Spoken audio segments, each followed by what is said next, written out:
out. God damn it, bro. 2016 Lexus IS 350 F Sport with a V6 in it. We're going to change the oil. I already took the cap off. You don't necessarily need to take the cap off. I just always do. We have the drain pan. We have the rag to clean up the possible oil spill. We have the socket that goes on to the filter housing. We have the oil filter. We have the OW20, 5 quarts, 1 quart, because it takes 6.8 quarts. And then we have a 10 millimeter, we have a 14 millimeter, and then we have a 1/2 inch breaker bar, just in case the filter housing is being difficult.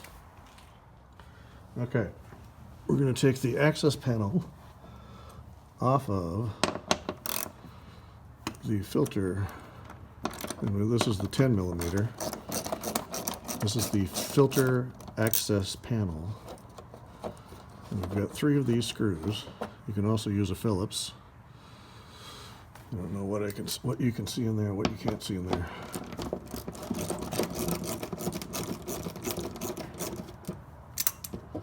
So the dealer changed this oil the last time, and I always do my own oil filter or oil changes just because I don't trust anybody.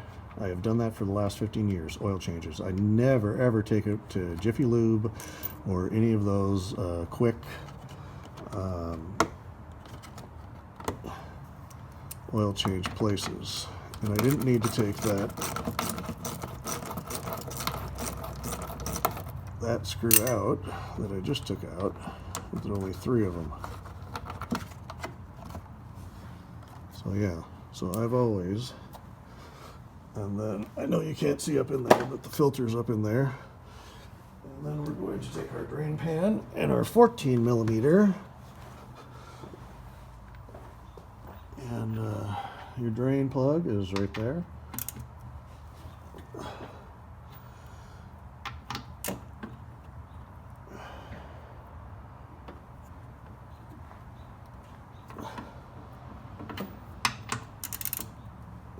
Is it going forward or backwards? It's going forward. That's almost haywire there.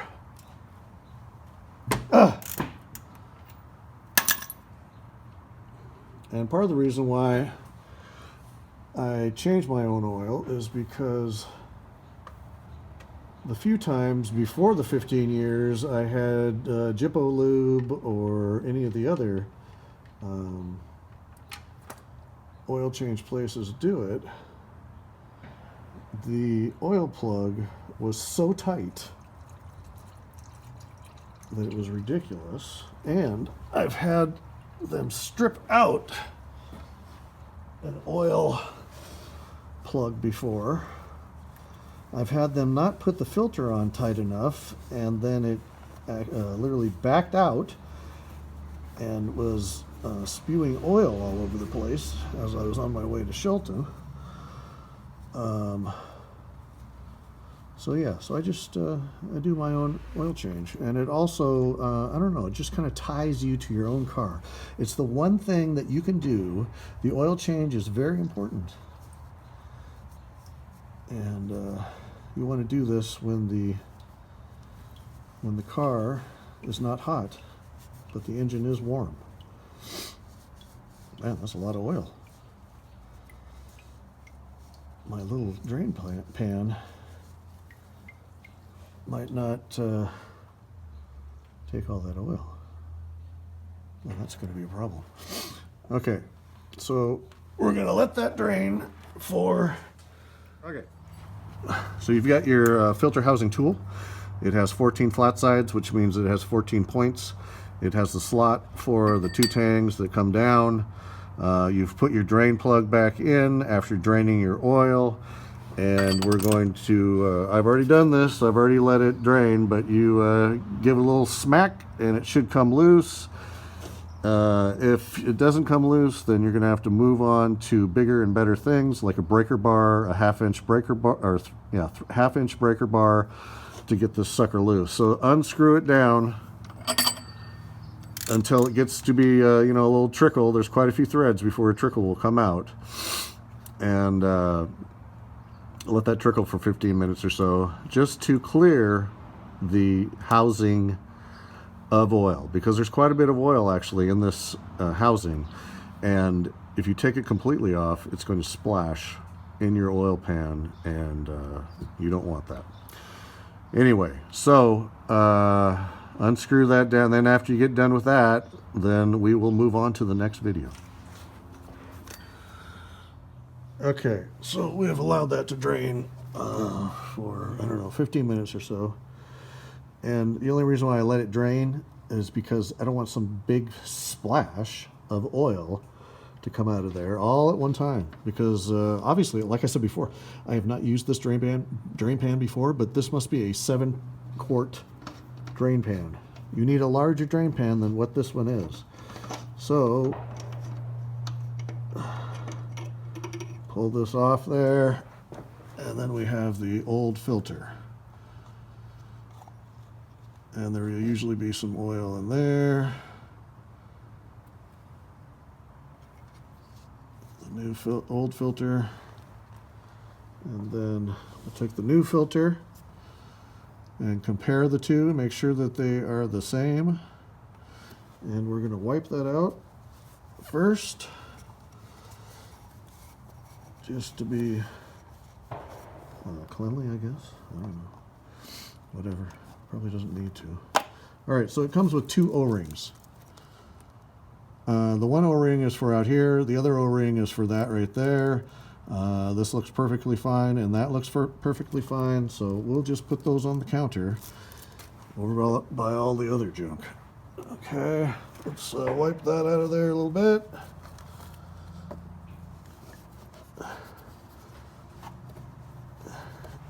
And, I'm talking lightheartedly, and, like this is no big deal, but this is a big deal. Be cleanly and be mindful. Take a look at your O-ring. I would say replace the O-ring. Don't do it as I do. Do what you're supposed to do. If you do use the old O-rings, then do a little visual inspection on it and make sure that there's no nicks or gouges in the O-ring. Let's get our little tool here, and we're gonna tighten it up, but we're not gonna tighten it up too much. So we just came to a stop there. Just do a little more. And that should be sufficient. That's the same with the drain plug. There's no need to reef on anything. I feel like possibly these oil change places maybe do that on purpose. Maybe they're hostile. Maybe they're a little bit angry, and that's why they do that. Okay, we're done with this portion of it. We'll put the access panel back on, and then we're gonna head to the top and put the plug back in there. Well, that was a fail.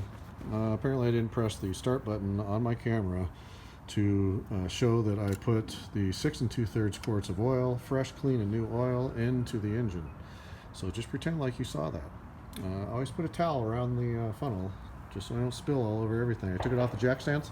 I obviously fired it up, pulled it out onto level ground, shut it off, let it sit for 10 minutes, and then we are going to check the oil, which I'm sure you're not going to be able to see what that looks like.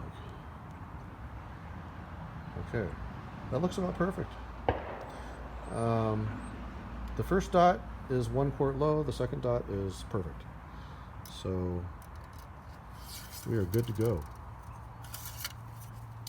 with this. Okay, I usually take the old oil, I put it back into the new oil jugs, and then you can take it to the dump or the auto parts store. Not all auto parts stores or dumps take the oil, but you can see.